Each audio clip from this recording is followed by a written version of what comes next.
3 লক্ষ টাকার মতো লাভ হতে পারে আর কি। এই মোট আপনার মাসে কি পরিমাণ? 70 থেকে 75,000 টাকা। আসসালামু আলাইকুম। দেশ ও দেশের বাইরে থেকে আমাদের এই প্রতিবেদন যারা দেখছেন তাদের সাদর সম্ভাষণ জানাচ্ছি। প্রিয় দর্শক, আজ আমি আপনাদের নিয়ে এসেছি বগুড়া জেলার আদমদীঘি উপজেলার দেওধর গ্রামে। এই দেওধর গ্রামেরই একজন শিক্ষিত যুবক সিরাজুল ইসলাম। তিনি পড়াশোনা শেষে চাকরির পিছে না ছুটে তিনি গড়ে তুলেছেন হাঁসের খামার। আজ আমরা এই হাঁসের খামারে এসেছি, আমরা তার সঙ্গে কথা বলবো। এই হাঁসের খামার কতটুকু লাভজনক বা কতটুকু পরিশ্রমের, এই বিষয়টা আমরা আপনাদের জানানোর চেষ্টা করব। বন্ধুরা, হাঁস লালন পালনের সঙ্গে যারা জড়িত এবং এ ধরনের খামার করার যারা উদ্যোগ নিয়েছেন তাদের জন্য এই প্রতিবেদনটি খুবই গুরুত্বপূর্ণ। আশা করি আমাদের প্রতিবেদনের শেষ পর্যন্ত আপনারা থাকবেন। এই হাঁসের খামারের যে উদ্যোক্তা তার সঙ্গে কথা বলবো, আমরা জেনে নিব তার খামারের বর্তমান অবস্থা। আপনার নাম কি? মোহাম্মদ সিরাজুল ইসলাম। আপনি এই যে আমরা বিশাল এক খামারের হাঁসগুলো দেখতে পাচ্ছি, পিছনে আমাদের অনেক হাঁস চড়ে বেড়াচ্ছে, তো আপনি কত সাল থেকে এই হাঁসের খামার করেছেন? 2012 সাল থেকে। আপনি এই হাঁসের খামার করার ক্ষেত্রে উদ্বুদ্ধ হলেন কিভাবে? আমি যখন ইন্টারমিডিয়েট পড়াশোনা করি তখন বগুড়াতে ছিলাম। ওখান থেকে বিভিন্ন হাঁস খামার পরিদর্শন করি, যেমন সিরাজগঞ্জ, পাবনা, নাটোর, চলনবিল এলাকার পুরাটাই পরিদর্শন করি এবং ওখান থেকেই উদ্বুদ্ধ হই। আর 2012 সালের শেষের দিক থেকে খামারটা শুরু করি। আচ্ছা, আপনি তো একজন, আমরা জানি যে আপনি শুধু ইন্টারমিডিয়েট নয়, আপনি পড়াশোনা কত দূর করেছেন? অনার্স কমপ্লিট করছি। তো আপনি পড়াশোনা অনার্স কমপ্লিট করে আপনি কোন সাবজেক্টে অনার্স করেছেন? ভূগোল ও পরিবেশ। তো আপনি এই পড়াশোনা উচ্চশিক্ষা গ্রহণ করে চাকরির পিছে না ছুটে এই খামার করা শুরু করলেন কেন? এটা আসলে বাংলাদেশের প্রেক্ষাপটে চাকরির পিছনে ছোটার চেয়ে নিজে উদ্যোক্তা হওয়া অনেক ভালো, আর নিজে কিছু করাটাও ভালো, আর এখানে প্রফিটটা অনেক বেশি হয়, ভালো হয়। তো বর্তমানে আমরা যে হাঁসগুলো দেখছি, তো বর্তমানে আপনার খামারে কতগুলো হাঁস রয়েছে? 1500 হাঁস আছে আমার খামারে।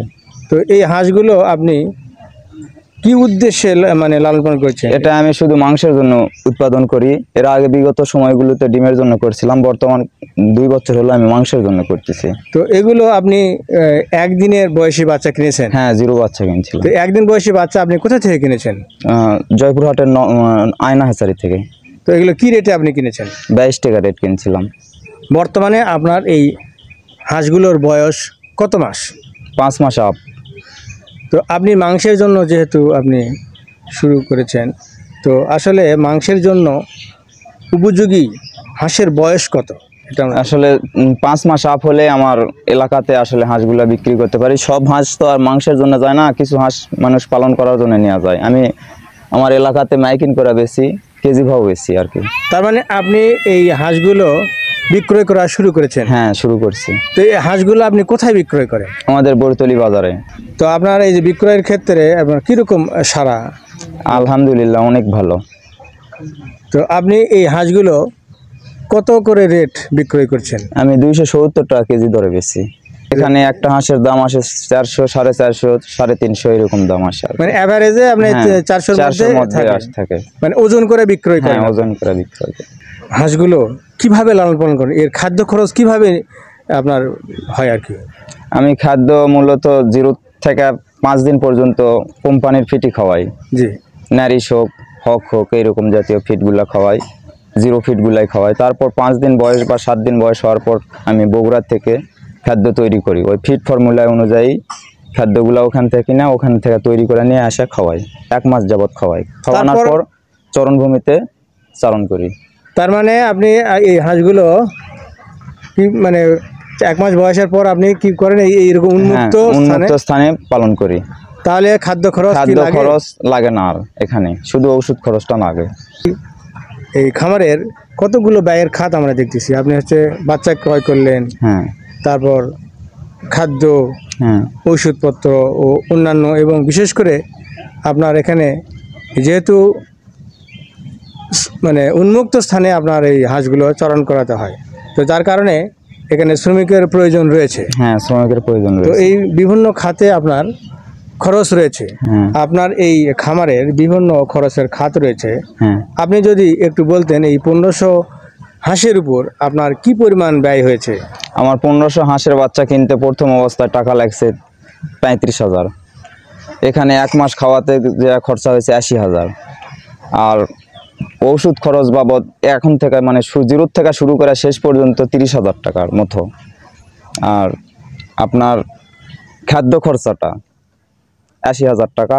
শ্রমিক বাবদ আমার 4 মাসে 40,000 টাকা খরচা হয়েছে। তো মোটামুটি তো আপনার এই নিজস্ব পরিশ্রম তো আছেই, সেগুলো তো আপনি ব্যবস্থাপনা করতেছেন। তার বাদেও এই যে দৃশ্যমান যে খরচগুলো রয়েছে, এই খরচগুলো মোটামুটি আপনার এই 1500 হাঁসের উপর কত হয়েছে? এই 1,80,000 থেকে 85,000 টাকা, এর মধ্যে সীমাবদ্ধ। তো তাহলে আমরা জানলাম প্রায় 2 লক্ষ টাকা আপনার হ্যাঁ, ব্যয় ব্যয়। আসছে।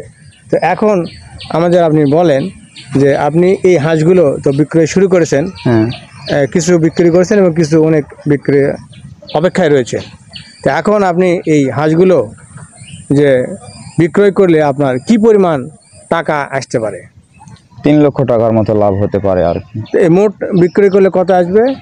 5.5 লক্ষ টাকা। 5.5 লক্ষ। আর 3 লক্ষ প্লাস আপনার মানে হ্যাঁ এখান থেকে মুনাফা আসবে। হ্যাঁ, তাহলে আপনি যদি 5 মাসের একটা হিসাব ধরেন, তাহলে আপনার মাসে কি পরিমাণ? 70 থেকে 75,000 টাকা।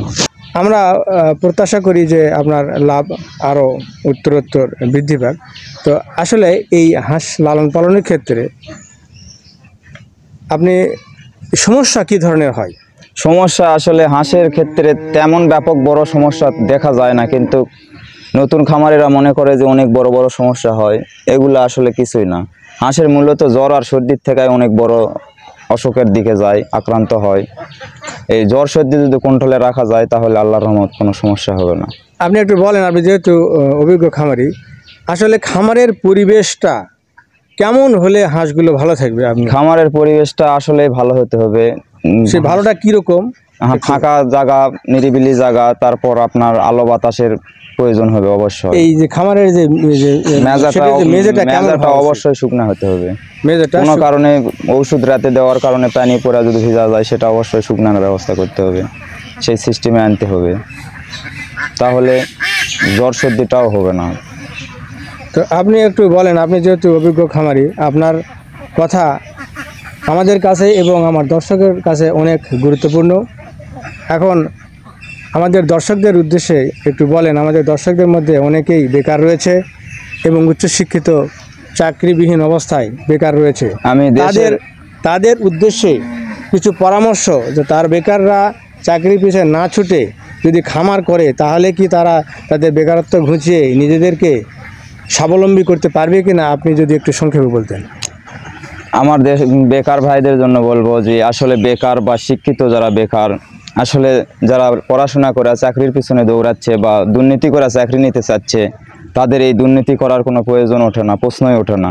দুর্নীতি না করে যদি কেউ 2 লাখ বা 2.5 লাখ বা 1.5 লাখ টাকা বা 1 লক্ষ টাকা দিয়েও যদি ব্যবসা শুরু করে, নিজস্ব টাকা যদি হয়, তাহলে এখান থেকে 2-4 বছরের মধ্যে সে অনেক ভালো প্রফিট পাবে, আর চাকরির বেতনের চেয়ে অনেক ইনকাম করতে পারবে। আমরা আপনার কথা শুনে খুবই আশ্বস্ত হলাম এবং আমাদের দর্শকরা আশ্বস্ত হবেন, এই প্রত্যাশা আমরা রাখি।